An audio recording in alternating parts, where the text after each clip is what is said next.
एक ऐसा पौधा जिसे बहुत कम लोग जानते हैं। दोस्तों, इसके फ़ायदे जान के आप भी चौंक जाएँगे क्योंकि एक ऐसा पौधा है जो औषधि गुणों से पूरा भरपूर होता है, जिसे हम बहुत कम ही जानते हैं। जी हाँ दोस्तों, हम बात कर रहे हैं क्रीपर जिंगर के बारे में। एक औषधि गुणों वाला ये पौधा होता है जिसे अलग-अलग इलाकों में अलग-अलग नाम से बुलाया जाता है। बहुत लोग इसे केवकंद भी बोलते हैं, केमुआ बोलते हैं और जंगली अदरक भी इसको बोला जाता है। यह भारत के अधिकांश क्षेत्रों में पाया जाता है। दोस्तों, विशेषकर नम और छायादार स्थानों पे इसके ये जो है ना प्राकृतिक रूप से उगता रहता है और इसका जो कंद होता है ना आयुर्वेद की दृष्टि से सबसे अधिक उपयोगी माना जाता है। दोस्तों, ये पौधा ज़्यादातर जंगलों में पाया जाता है और इसकी बहुत सारी विशेषताएं होती हैं। फूल से लेके पत्तियों से लेके इसकी जो तना होती है, इसकी जड़ें होती हैं, सारे इसके इस्तेमाल किए जाते हैं आयुर्वेद में। और ये बहुत पारंपरिक तरीके से इसका आयुर्वेद में इस्तेमाल किया जाता रहा है। कई दवाइयों में इसका इस्तेमाल किया जाता है। कभी-कभी तो जब मुँह में छाले भी हो जाते हैं ना दोस्तों, तो इसको काढ़ा बना के इसका गलाला करने से भी बहुत राहत मिलता है। पाचन के लिए भी हमारे बहुत काम आता है। अगर लंग्स में कोई इन्फेक्शन है तो उसके लिए भी इसका इस्तेमाल किया जाता है। मतलब आयुर्वेद की दृष्टि से बहुत ही ज़्यादा अच्छा माना जाता है ये पौधा और अक्सर आपको ये जंगलों में मिल जाएगा।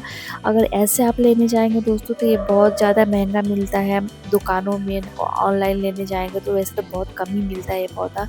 पर बहुत कम लोग इस पौधे के बारे में जानते हैं, इसके बेनिफिट के बारे में जानते हैं, इसको कब ये उगता है, इसकी केयर कैसे करती है। बहुत से ऐसी चीज़ें हैं इस पौधे के बारे में जो बहुत कम लोग जानते हैं। दोस्तों, ग्रामीण क्षेत्रों में ना इसका कंद जो होता है ना, उसके कंद का लोग सब्जियाँ भी बनाते हैं, सूप भी बनाते हैं और ख़ासकर सर्दियों में इसका इस्तेमाल बहुत ज़्यादा करते हैं क्योंकि जो इसकी तासीर होती है ना बहुत गर्म होती है। इसलिए लोग जो ग्रामीण वाले इलाके में, जंगली इलाके में जो रहते हैं तो ठंड में इसका इस्तेमाल ज़्यादा करते हैं। दोस्तों, आयुर्वेद में इसका बहुत ज़्यादा यूज़ किया जाता है। जो इसकी जड़ें होती है ना राइज़ोम, उसका उपयोग पारंपरिक आयुर्वेद में किया जाता है, पाचन संबंधी समस्याओं में किया जाता है। अगर सूजन वगैरह कहीं है तो उसके लिए भी इसका इस्तेमाल किया जाता है। कुछ पारंपरिक उपचारों में मधुमेह जैसे डायबिटीज़ अगर है तो उसमें भी इसकी बहुत ज़्यादा सहायता होती है इससे। और खाँसी अगर बुखार है तो घरेलू नुस्खों में कई क्षेत्रों में इसका उपयोग किया जाता है। दोस्तों, इसको सजावटी के रूप में भी इस्तेमाल किया जाता है क्योंकि जो इसकी बनावट होती है ना बहुत ज़्यादा खूबसूरत होती हैं और इसकी जो पत्तियाँ होती हैं ना एक घुमावदार सर्कल में होती हैं जिससे कि बहुत ज़्यादा ये खूबसूरत लगता है। इसकी पत्तियाँ बहुत मुलायम मखमली बड़ी-बड़ी होती हैं और इसकी जो फ्लावरिंग भी होती है ना तो बहुत सुंदर लगता है। तो इसका आप सजावटी के तौर पे भी अपने गार्डन में ऐड कर सकते हैं। और ये इसका जो एक और फ़ायदा होता है अपने गार्डन में ऐड करने का, इसको अगर आप अपने गार्डन में लगाते हैं तो तितलियाँ, मधुमक्खियाँ वो सब आकर्षित होती हैं और हमारे गार्डन के लिए बहुत ही ज़्यादा फ़ायदेमंद होता है। दोस्तों, कुछ स्थानों पे इसकी पत्तियों और जड़ों का उपयोग त्वचा संबंधी समस्याओं के लिए भी, घावों के उपचार के लिए भी किया जाता रहा है। दोस्तों, क्रीपर जिंगर की ना बहुत सारी किस्में पाई जाती हैं जिसमें मुख्यतः वाइट क्रीपर जिंगर होता है जो सबसे आम प्रजाति है। ये सफ़ेद क्रेप जैसे फूल इसमें आते हैं और औषधि में इसका महत्व बहुत ही ज़्यादा है। एक दूसरा वैरायटी है वेरीगेटेड क्रीपर जिंगर जो कोस्टस स्पेसियस वैरायटी है और इसकी जो पत्तियाँ होती हैं ना हरी होती हैं और क्रीम कलर की, पीले कलर की इसकी धारियाँ किनारे-किनारे होती हैं। इसके जो फूल होते हैं वो सफ़ेद होते हैं पर इसको सजावटी बगीचों में बहुत ज़्यादा इस्तेमाल किया जाता है। तीसरा दोस्तों होता है रेड बटन जिंगर। ये लाल शंकु जैसे ब्रैक्ट और छोटे नारंगी लाल फूल इसमें आते हैं। पूरे साल गर्म क्षेत्रों में खिलता है ये।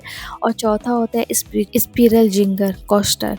इसकी जो तना होती है और पत्तियाँ होती है ना सर्पिल होती है, सर्पिल रूप में होती है और लाल ब्रैक्ट्स और पीले नारंगी फूल इसमें आते हैं और ये भी बहुत ज़्यादा लोकप्रिय पौधा होता है दोस्तों इस पौधे का लगाने का सबसे बढ़िया समय होता है मानसून, क्योंकि ये मानसून वाला पौधा होता है। ये सीजनल पौधा होता है। अभी इसकी जो फ्लावरिंग स्टार्ट होगी ना तो सीधे आपको सर्दियों तक ये ख़त्म हो जाती है। फिर उसके बाद से फिर ये डोरमेसन चला जाता है। जो इसके नीचे कंद होती है ना जो अदरक जैसी, वो उसमें मिट्टी में रहती है। फिर जैसे ही इसका जो सीज़न आता है ना तो फिर ये हरा भरा इस तरीके से हो जाता है। तो जैसे कि आप देख पा रहे हैं कितना खूबसूरत ही इसका है। पौधे एकदम सर्कल जैसे एक लाइन में पत्तियाँ घुमावदार होके निकल रही हैं। तो दोस्तों इसको मानसून में आप जुलाई अगस्त में नहीं, जून जुलाई में आप लगा सकते हैं। इसके जो कंद है उसको लगाएँगे तो इस तरीके से अभी अगस्त चल रहा है, तो अगस्त तक इस तरीके से इसकी ग्रोथ हो जाएगी, उस पे फ्लावरिंग स्टार्ट हो जाएगा। अभी ये फ्लावरिंग आपका पूरा नवंबर दिसंबर तक इस तरीके से चलता रहेगा दोस्तों। उसके बाद से फिर ये पौधा ख़राब हो जाता है। पर उसके नीचे जो कंद होती है ना मिट्टी में रहती है, और वो अपने आप को सेपरेट करके रखता है मिट्टी में। और जैसे जब हल्की सी उसको गर्माहट और नमी मिलती है, फिर से ये ग्रोथ होने लगता है और ये हमारे गार्डन में एक खूबसूरत लुक देता है। देख ही पा रहे हैं कितना सुंदर लग रहा है। तो दोस्तों इसको बहुत ज़्यादा बड़े गमले की ज़रूरत नहीं होती है, इसकी बहुत ज़्यादा केयर की भी ज़रूरत नहीं होती है। जैसे कि आप देख पा रहे हैं, मैंने एक छोटे से बोरे में इसको बस कंद ऐसे डाल दिया था, और इसको जब नमी मिली तो देख पा रहे हैं कितने अच्छे से इसकी ग्रोथ निकल रही है। और एक बार इसकी कंद एक बार लगा लेंगे तो पूरा गमला ये भर जाता है।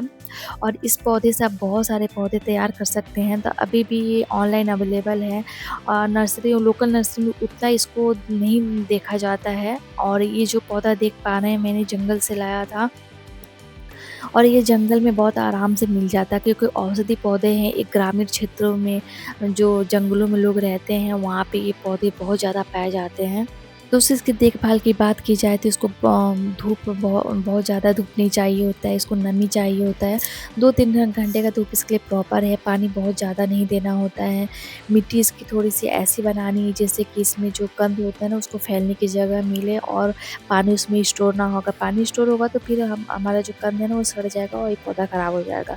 अगर आप गमले में लगा रहे हैं तो इसका खाद वगैरह आप गोबर की खाद दे सकते हैं, वर्मी कंपोस्ट दे सकते हैं, बोन मील दे सकते हैं, सरसों के खली का घोल बना के आप दे सकते हैं। फूल बढ़ाने के लिए आप इसको फास्फोरस वाली खाद दे सकते हैं। दोस्तों अगर इसे अच्छी मिट्टी, पर्याप्त नमी और सही धूप मिले तो यह पौधा लगभग 5 से 7 फीट तक ऊंचा हो सकता है। गमले में इसकी ऊंचाई थोड़ी कम हो सकती है, क्योंकि ये मिट्टी ज़मीन में लगने वाला पौधा होता है, तो ज़मीन में इसकी ग्रोथ बहुत ज़्यादा ही शानदार होती है। दोस्तों अगर आप छत पे लगा रहे हो तो इसको 12 इंच का गमला आप ले सकते हैं, और इसकी गार्डन सॉइल में 40% गार्डन सॉइल ले लीजिए, 30% गोबर की खाद, 20% रेत और 10% कोकोपीट या पत्तियों की खाद लेके आप उसमें लगाइए। बहुत अच्छे से ये लग जाता है। इसको दोस्तों आप इसके कंद से आराम से इसको ग्रो कर सकते हैं, बहुत आराम से ये लग जाता है। दोस्तों अगर आपके पास ये पौधा नहीं है तो इस मानसून में इसको ज़रूर लगाइएगा, क्योंकि ये बहुत खूबसूरत प्लांट होता है। एक बार आपके गार्डन में आ गया फिर दोबारा जाएगा नहीं। दोस्तों अगर आपके मन में अभी भी कोई सवाल है तो आप कमेंट करके आप मुझसे पूछ सकते हैं। अगर ये वीडियो पसंद आई हो तो प्लीज़ वीडियो को लाइक शेयर कमेंट करना ना भूलिएगा। मिलते हैं नेक्स्ट वीडियो में। Bye bye, take care.